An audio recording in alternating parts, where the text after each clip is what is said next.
बिस्मिल्लाहिर्रहमानिर्रहीम अस्सलाम वालेकुम हेलो एवरीवन। उम्मीद करता हूँ आप सब खैरियत से होंगे। आज जो हमारा टॉपिक है, जो चैप्टर है, that is Hubble exerts from the website of NASA. NASA का मतलब है national aeronautics and space administration. तो ये चैप्टर जो लिया गया है नासा के वेबसाइट से लिया गया है और बहुत ही इंपॉर्टेंट टॉपिक है, बहुत ही इंपॉर्टेंट चैप्टर है। हबल का मतलब है स्पेस टेलीस्कोप।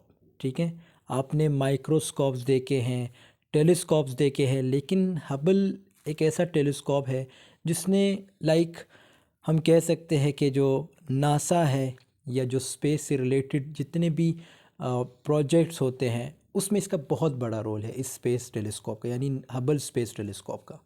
सो इस वीडियो में हम इस चैप्टर की समरी देखेंगे और कुछ इंपॉर्टेंट पॉइंट्स डिस्कस करेंगे। सो टाइम वेस्ट के बगैर लेट्स गेट स्टार्टेड। सबसे पहला लाइन है, look at the sky you see primarily darkness, a vast multitude of glittering sparks drift over our heads scattered across the sky. रात के आसमान को देखें और आपको बुनियादी तौर पर अंधेरा नज़र आता है। चमकती हुई चिंगारियों का एक बहुत बड़ा हुजूम हमारे सरों पर आसमान पर बिखरा हुआ है। हमारी निगाहें इनकी खूबसूरती बहुत कम नोट कर पाती है। हमारी नज़र इन शानदार नुकात को एक मरकज़ पर नहीं ला सकती, इनकी असल नोयत का मुशाहिदा नहीं कर सकती। हमारी नज़र के लिए वो पोशीदा राज है। Galileo Galilei was an Italian astronomer who worked on it. Meanwhile, telescopes have brought to Earth, exposed the distant treasures of the universe, but Hubble Space Telescope has done so much to bring the wonder and reality of the universe. Galileo Galilei ये एक नाम है, ठीक है, और ये कौन थे? Italian astronomer. एस्ट्रोनॉमर का मतलब है खलाबाज, ठीक है। तो ये इटालियन थे और इसने भी बहुत सारा काम किया है, लेकिन इससे पहले जो टेलीस्कोप्स थे उसने इतना काम नहीं किया। यानी जितने भी पहले टेलीस्कोप्स थे उनका इतना बड़ा रोल नहीं रहा स्पेस को डिस्कवर करने में, या उसमें जो डिफरेंट चीज़ें उनको डिस्कवर करने में। उसके बाद नाम मेंशन है हबल का। कहते हैं हबल ने बहुत ज़्यादा काम किया, उसने हमें यूनिवर्स की बहुत सारी रियलिटी बताई। ये रियलिटी का मतलब है हकीकत। The concept of a telescope in orbit around earth was first mentioned in a science book by Arthur C Clarke. और ये जो टेलीस्कोप का कंसेप्ट है ये सबसे पहले किस बुक में हमें देखने को मिला था? साइंस बुक के, जिसके राइटर थे Arthur C Clarke. Today the orbiting telescope Clarke envisioned is known as Hubble space telescope. ठीक है, आजकल जो टेलीस्कोप हम जिसकी हम जिक्र करते हैं वो कौन सा टेलीस्कोप है? Hubble space telescope. And it has been in service since 1990। और 1990 से जो है, यानी हबल जो स्पेस टेलीस्कोप है इससे जो है फ़ायदा उठाया जा रहा है। The top to do list items for Hubble were the expansion rate of the universe to find distant galaxies. Still no one imagine that Hubble's photographs of deep space would be so utterly jaw dropping beautiful. लोगों को यकीन ही नहीं आ रहा था कि भाई जो Hubble space telescope है वो हमें इतने अच्छे फोटोग्राफ्स दे सकती है, यानी स्पेस से रिलेटेड, यूनिवर्स से रिलेटेड। ठीक है, तो ये सारी चीज़ें हमें कौन बता रहा है, कौन दिखा रहा है? Hubble space telescope. यानी लोगों को ही उसने हैरान कर दिया है, कुछ ऐसी चीज़ें उसने डेवलप किया, डिस्कवर की। Hubble, a joint project of NASA and the European Space Agency, orbits around Earth 353 miles, 569 kilometer above the planet surface. तो ये जो हबल है ये जॉइंट प्रोजेक्ट है, किसका? नासा और यूरोपियन स्पेस एजेंसी का। ठीक है, ऑर्बिट्स यानी जो अर्थ है वो हमारे कितने टाइम तक घूमती है? 353 डेज़ या 356 डेज़ इस तरह होते हैं। If the man's eye was as sensitive as Hubble's, he could look from Islamabad and see the glow of a pair of fireflies in London. यहाँ पे फायर फ्लाइज के आगे मैंने जुगनू लिखा है, ठीक है। तो जुगनू का आपको सबको पता है जुगनू है क्या? ये बहुत ही इंपॉर्टेंट पॉइंट है। अगर जब भी आपने समरी लिखनी हो तो ये पॉइंट आप लोगों ने ज़रूर मेंशन करना। यहाँ पे ये बताया गया कि इंसान की अगर आँख इतनी सेंसिटिव हो जाए जिस तरह हबल है, जिस तरह हबल, ठीक है, वो कितने दूर से चीज़ों को देख सकते हैं। इसी तरह अगर इंसान की आँख इतनी सेंसिटिव हो जाए तो वो इस्लामाबाद से जब देखेगा लंदन की तरफ तो उसे वहाँ पे जो फायर फ्लाइज यानी जो जुगनू है उसके पेयर्स नज़र आएंगे, उसके जोड़े नज़र आएंगे, या फिर या जो जुगनू हैं वो नज़र आ जाएंगे। ठीक है, यानी अगर इंसान की आंख इतनी सेंसिटिव हो जाए जिस तरह हबल स्पेस टेलीस्कोप है। Hubble Space Vision has shown us places in the cosmos that no generation of humans before us has ever seen. The Hubble images have unveiled that beyond the stray skies we see on a clear night, there is another universe, an undiscovered country of discordant objects, violent explosions, and cataclysmic collisions. Hubble ने हमें यह भी बताया है कि भाई इससे पहले जो जनरेशन थी उन्होंने इतना नहीं जाना स्पेस के बारे में, यूनिवर्स के बारे में, जितना हम आजकल जान रहे हैं।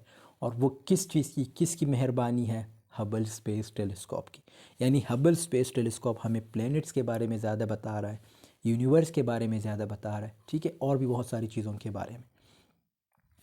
और हबल ये भी हमें बताता है कि कुछ ऐसी चीज़ें हैं जो अभी तक अनडिस्कवर्ड है, यानी इंसानों को पता नहीं थी, वो हमें किसने बताया? हबल ने बताया।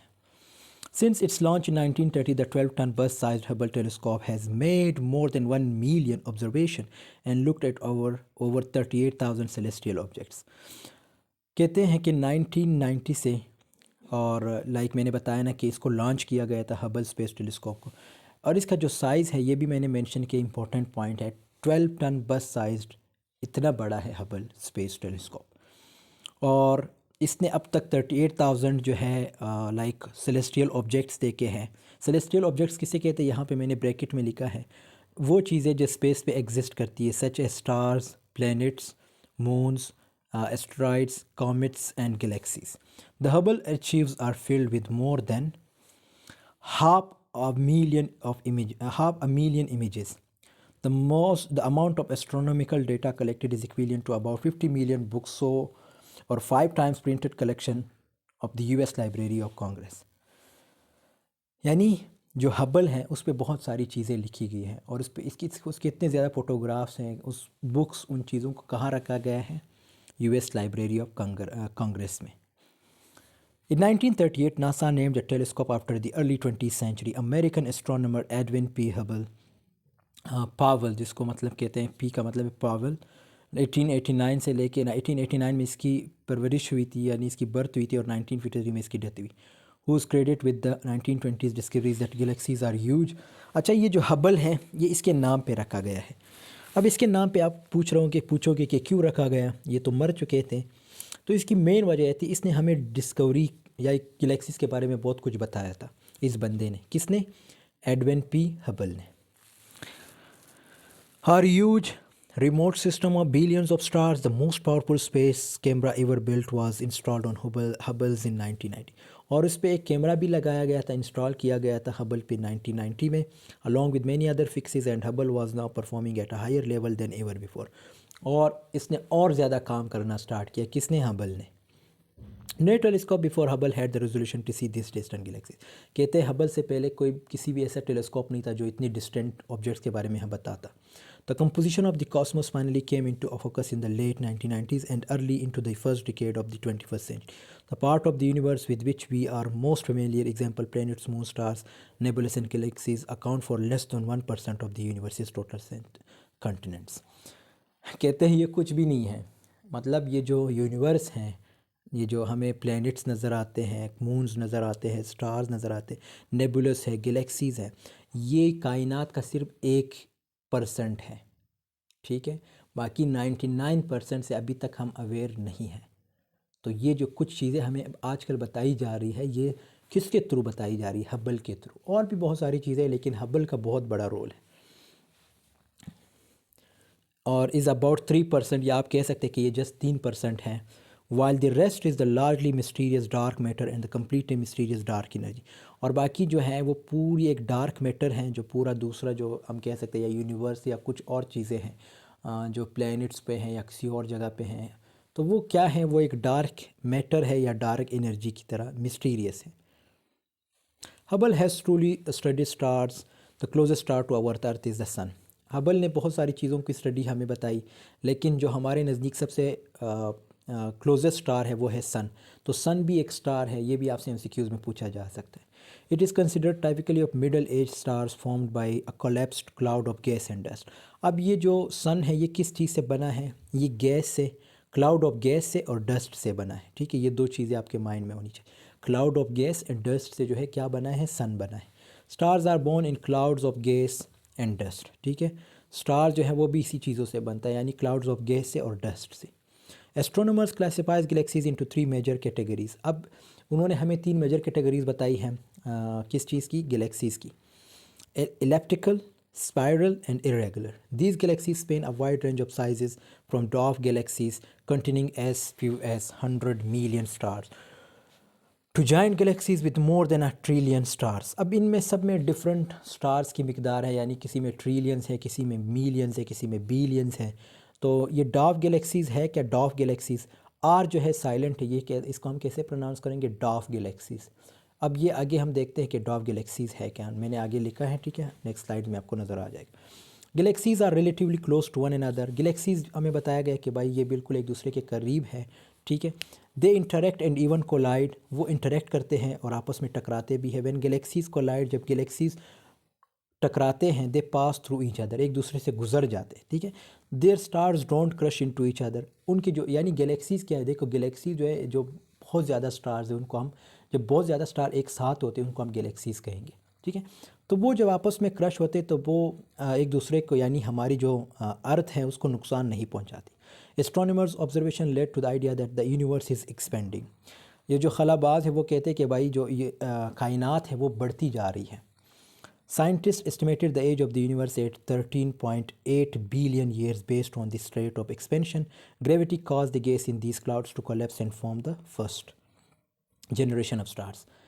These first stars rapidly burned out. Gravity continued to collapse the clouds as other clouds came close to each other. Gravity sent them carrying तेज़ी से, कैरिंग का मतलब है तेज़ी से, ठीक है, into one another and नाइटेड the clouds into large. अच्छा, ये कुछ स्टोरी आपको बताई गई है। ठीक है, ये भी इंपॉर्टेंट है, अगर आप लिखना चाहते तो लिख ले, अदरवाइज़ जो मैं बता रहा हूँ, जो समरी मैंने पिछले स्लाइड में डिस्कस की है, पिछले पेजेस में डिस्कस की, वही भी अगर आप लिखते तो बहुत है। ठीक है, since then astronomers have discovered many more planets transiting their stars and have used Hubble to investigate some of those planets into atmosphere. यानी जो साइंटिस्ट हैं, जो नासा वाले हैं, वो हमें ये भी कहते हैं कि भाई हबल ने जो है हमारे लिए बहुत ज़्यादा इन्वेस्टिगेशन की है। किस चीज़ से रिलेटेड, प्लैनेट से related. Hubble continues to make significant contributions to the search for and study of planets around other stars. तो हबल ने दूसरे स्टार्स के बारे में भी हमें बताया, उनकी लॉन्गिटिविटी, उनकी स्टेबिलिटी मानी मजबूत। ठीक है, and instrumental sensitivity make it a unique asset in the quest for understanding alien worlds, यानी एलियन वर्ल्ड से रिलेटेड। The Hubble space telescope has earned a place in history text that will be written a millennium from now. It will be remembered as one of the greatest manifestations of pure human capacity. तो Hubble को जो है हमेशा याद रखा जाएगा, क्योंकि इसने हमेशा बहुत सारी चीज़ों के बारे में बताया, जैसे गैलेक्सीज़ वगैरह, प्लैनेट्स से रिलेटेड। ठीक है, और बहुत सारी चीज़ों से रिलेटेड। अब ये कुछ चीज़ें हैं मैंने मेंशन की है, आपसे ये सवाल पूछे जा सकते हैं कि what is the difference between planets, stars and galaxies. देखो प्लैनेट्स क्या है, दीज आर लाइक अर्थ और मार्स। ये जो प्लैनेट्स होते हैं, ये जैसे हमारे पास, जैसे अर्थ एक प्लैनेट है, माँ है, जुपिटर्स है, ठीक है, जुपिटर है, मरकरी है, ये सारे क्या है, ये हमारे पास प्लैनेट्स हैं। They are big round objects that go around stars. ये एक बिग राउंड ऑब्जेक्ट्स की तरह, जैसे अर्थ है कितना बड़ा है, ठीक है, हमें पता नहीं चलता कि हम कौन से ज़मीन के कौन से हिस्से पे हैं, यानी दरमियान में है, साइड पे हैं, कौन सी जगह पे हैं। ठीक है, तो ये इतना बड़ा है। अर्थ वेयर वी लिव, जैसे बताया गया कि जो ज़मीन जिस पे हम रहते हैं इज़ अ प्लेनेट, ये एक प्लेनेट है। सो इज़ मार्स, जैसे मार्स भी एक प्लेनेट है। स्टार्स क्या है, these are huge balls of hot glowing gas. Stars मैंने बताया ना, ये भी ह्यूज बाल्स की तरह होते हैं, ऑफ हॉट ग्लोइंग गैस की तरह। ठीक है, our sun is a star, हमारी जो सूरज है ये भी एक स्टार है। Stars gives off light and heat, star जो है हमें हीट भी देती है और लाइट भी देती है। जैसे सूरज हम कहते हैं ना, हमें कैसे हीट है, जब हम उसके सामने ज़्यादा देर तक नहीं रुक सकते, ये हीट है ना। ठीक है, तो इसी तरह आपने कुछ जगह पे नोट किया होगा, जैसे जून जुलाई आता है पाकिस्तान के कुछ एरियाज, वहाँ पे आप नहीं रुक सकते। They are like giant fire balls in space. उसके बाद हमारे पास galaxies, these are enormous families of stars. ये जैसे स्टार्स की तरह होते हैं, dust gas, they are like cities of stars. यानी मैंने बताया ना कि बहुत सारे जो स्टार्स आपस में होते हैं उसको हम गैलेक्सीज कहेंगे। ठीक है, जिसमें मिल्की वे हैं। Imagine billions of stars group together and you have got a Galaxy. Is moon a star, क्या मून एक स्टार है? मून जो है ये एक स्टार नहीं है, बाकी इसकी पूरी एक्सप्लेनेशन है। डॉव गैलेक्सीज़ मैंने क्या बताया, ये भी like compose of few billion stars. डॉव गैलेक्सीज़ भी बिलियन स्टार्स की एक वो है, मिकदार है, ठीक है।